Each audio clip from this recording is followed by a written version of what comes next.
फोरमायनो थाखाय लकसभा बिसायख'थिनि जा फोसावदिं हाबाफारिजों लोगोसे जोंहा प्राइमारियावहाय माखासे मावनो गोनां खामानि दंबावो। बे जादों बुथ लेभेलनि गासैबो कमिटिफोरखौ लिंथुमनानै जोङो माखासे खामानि मावनो गोनां दङ। बेफोरखौनो जोङो सावरायलायदों। मानोना बुथ लेभेलनिफ्राय टप लेभेलसिम पार्टिखौ स्ट्रङै लाखिनायानो जोंनि थांखि। देरहानायाथ' जों देरहाखायो, खिन्थु देरहानायानो गासिबो जोबथा नङा, गोबां खामानि मावनांगौ थायो।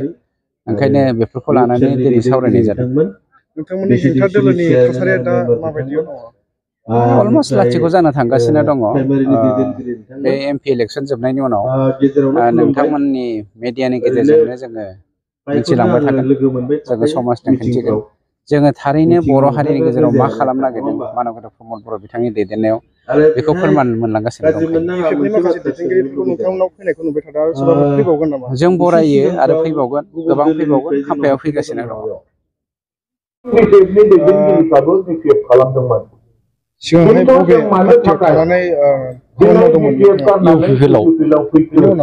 बिनि उनाव 3.5 बोसोर हमना लादो BPF आव।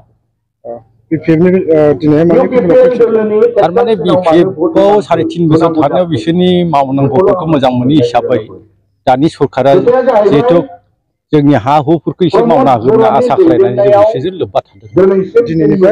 दिनैनिफ्राय UPPL आव जों माने खामानि मावसिगोन।